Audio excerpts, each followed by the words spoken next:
Now, one of the things I talked a lot about yesterday, certainly got a lot of traction, and Awful Announcing picked it up as well, is the intentional walks to Aaron Judge. Right. So there were 3 intentional walks on Sunday. The one that was alarming was the one on Saturday. He hit a home run in the first inning, 16th first-inning home run, ties Babe Ruth for the most ever by a Yankee. And the all-time record is 18 by A-Rod. He did it with the Rangers in 2001, so plenty of time for him to get 2 more first-inning home runs. But in the second inning, 2 outs, nobody on, he gets intentionally walked by John Snyder of the Blue Jays. And I think Snyder can do whatever he wants for his team, what he thinks is good for his team. But the reason he gave, I'm tired of seeing him swing. Oh, okay, your pitchers can't get him out, and that's fine. Not many pitchers can get him out. Then the next day, they walk him 3 times intentionally as well. I think that any manager should do whatever's at his disposal to try to win a game. And I think that what I said yesterday has kind of been misconstrued, that I'm talking just about Aaron Judge. What I'm talking about is it's an awful optic for a sport that you completely take the opportunity to play away from your biggest stars. So since I'm Yankee boy, let me recuse the Yankees from this conversation. Imagine if you go to Dodger Stadium to watch Shohei Ohtani hit, and he gets intentionally walked 4 times. How is that good for the sport? Tell me how that's good for the sport. I'd like to know. Forget about Aaron Judge. It's not good for the sport. John Snyder didn't do anything wrong. Absolutely nothing wrong, because it's within the rules. But is it good for the fans that go to Dodger Stadium, that pay money to see Shohei Ohtani hit, and they don't see him hit? Or Dodger fans that watch on their network, they don't see him hit? Again, not a concern of Snyder's, but Don, I'll tell you what, it should very well be a concern of Major League Baseball, because in no other sport is a player not allowed to play.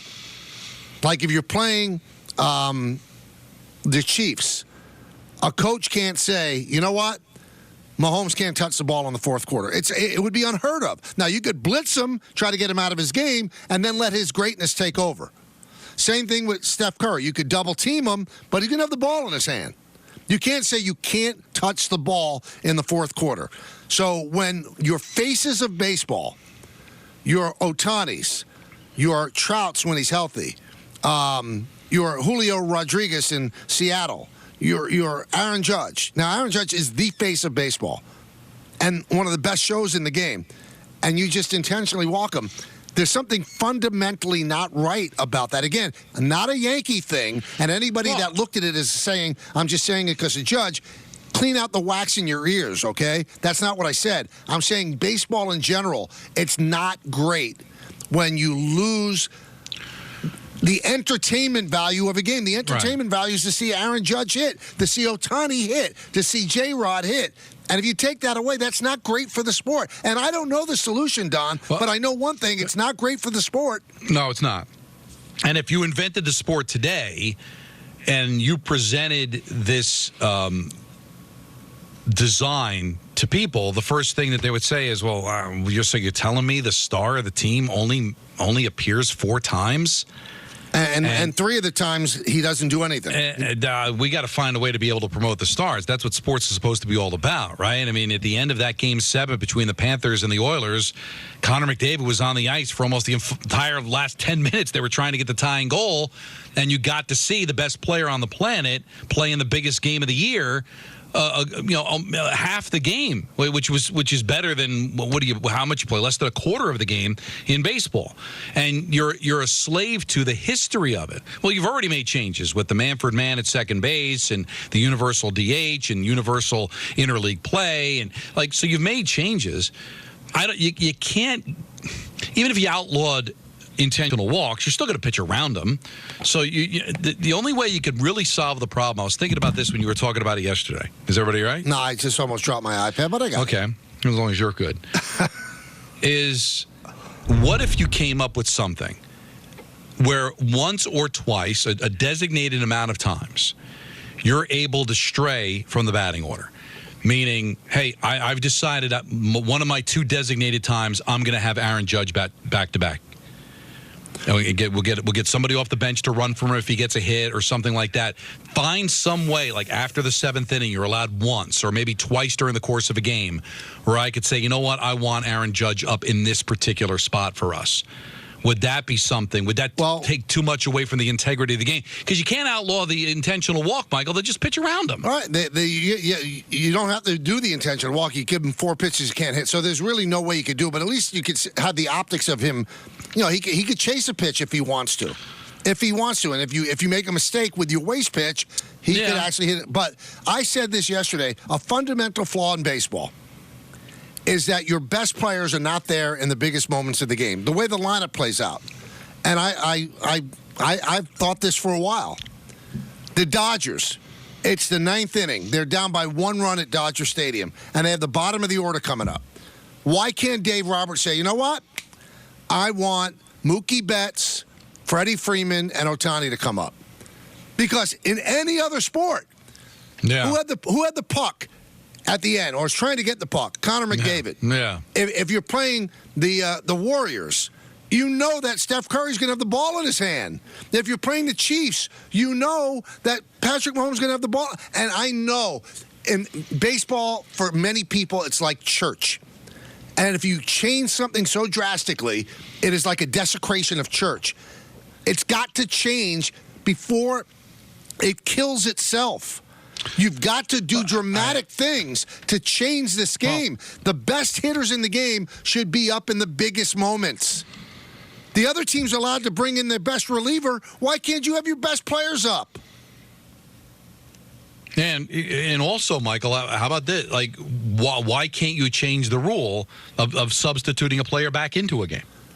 Don, look at what – I mean, I'm sure you watched some of the Hall of Fame game. You see the new kickoff rule? Yeah. That is a jarring rule change. Yes, and the NFL does it, and they don't care if you don't like it.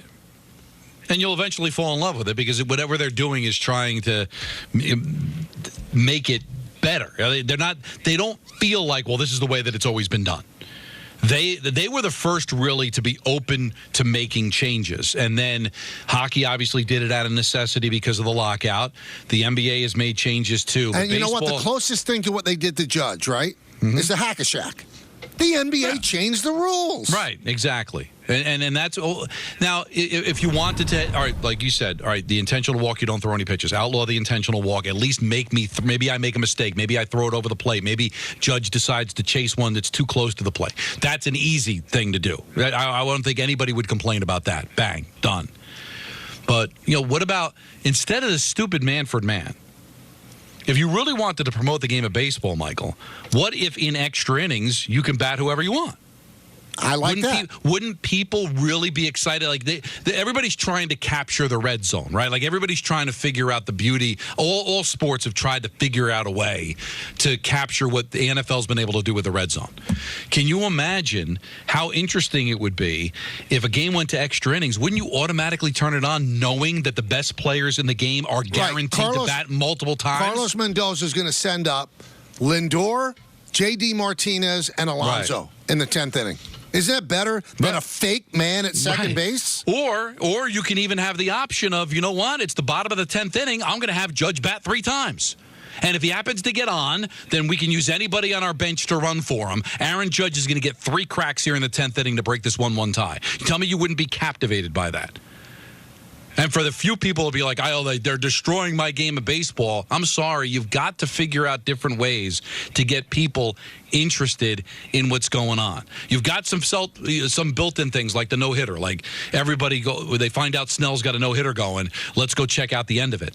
Every time a game went extra innings, can you imagine what the ratings would be, Michael, for just an average Yankee game if that game went into extra innings and you got to see Aaron Judge bat 3 times? Or you can go Judge, Soto, Judge in those 3 at-bats? Because if people are rolling their eyes at what Don's saying right now, how much more ridiculous is that than a fake runner at second that appears for no reason? Right. You've fundamentally changed the way the game is played, so let's get really funky. All right, so in all likelihood, Don, this isn't going to happen. It's certainly not going to happen in the middle of a season. Right. So you've now got a Judge walking problem. And I've been thinking about a possible way that the Yankees could make this work. Now, there's no knock on Austin Wells, who's had a great month.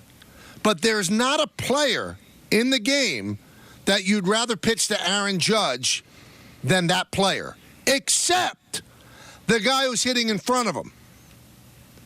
So if this goes on, now Judge has 93 walks this year and 11 intentional, but 4 last weekend. And you wonder now, did John Schneider just give everybody the cheat code on how to deal with Aaron Judge? So if this goes on, what I would do, I would flip Judge and Soto. Mm-hmm. And here's why. Soto takes his walks anyway. You're not going to put Judge on intentionally and have to face Soto, who, if it wasn't for Judge, would be battling Bobby Witt Jr. for the American League MVP award. That's the only protection you could give Judge. Now, you can say, well, then who's going to protect Soto? Soto will protect himself because he will take the walks. Don't you want the guy with the 41 home runs to get an opportunity to swing the bat rather than the guy with the 27 or however many Soto has? I think that's the only solution for the Yankees because but people are telling me, well, Stant will give him protection. You'd much rather pitch to Stant than Judge. That's the thing. You'd much rather pitch to Rizzo than Judge. So the only guy that makes you think about walking Judge is Soto. Now, the whole reason we're in this situation is because the Yankees are a flawed team offensively. I mean, that's a problem that they don't have, even though Wells is having a good month, and there have been times this year other guys have hit. It's really a two-man show. And after Judge, you can take a deep breath, and that's why Judge is getting walks. Ultimately, it's a Yankee roster problem more than anything else. But this is something you could definitely do about it. Like you said, Soto's going to get his walks anyway. The one fault I'd have in Soto, and it's not really a negative, but some fans have called up to talk about it, is that sometimes you'd rather him swing at a bad pitch and hit it out than take the walk. But you know that he is not going to swing at a bad pitch. He's a savant that way. So, yeah, intentionally walking him is not that big of a deal. He's probably going to get a walk anyway. So at least get Judge that at bat, and then if Soto doesn't get pitched to, so what? He's probably not going to swing at a bad ball anyway. Right. So I think that would be easy. Now, is that something Soto wants to do? Well, Soto always wanted to bat third. He wanted to bat third last year in San Diego. That was part of the problem. That's what I thought. And Judge had no problem batting second. I would definitely. That to me sounds like a good idea. But at the end of the day, the ideas that you're throwing out here, the only thing that stops it is the tradition of baseball, and that's going to kill baseball. But they've already broken from their tradition, Michael. They now have a clock. Oh my God, they put a clock. This sport's not supposed to have a clock. And nobody notices anymore. It's sped the game up, and it's worked beautifully. I don't like the Manfred man. I think it's ridiculous. But you do that. If we were having this conversation 5 years ago, Michael, it'd be laughable. That idea to put a runner at second base in scoring position in extra innings sounds as ludicrous as what we're talking about right now about multiple at-bats. And yet baseball did do it. So why can't you visit that? Now, there are some inherent problems. I mean, it's kind of insulting to the rest of the team when you say, I don't want you to bat in this situation. But you don't have to do it. But in certain situations where you feel like I've got a guy who's red hot, maybe it's not Judge, maybe it's just somebody, maybe the guy for some reason who matches Volpe's up on a better tear. or is hot. Yeah, or Volpe's on a tear that we've never seen before, and I want him to get up against this guy. Isn't that better? Isn't that even? I think that's less radical than the Manfred man. I agree. I mean, the Manfred man screws even the stats, Michael. The stats are so important, and you're putting a runner at second base that nobody put on. He wasn't walked. He actually made an out to end the previous inning. Right. So, but doesn't that mess with stats? And you're giving up a run, but it's not to your run average because that runner's not supposed to be there anyway. Like all the reasons why you wouldn't do it, baseball did it anyway. So why can't you do this?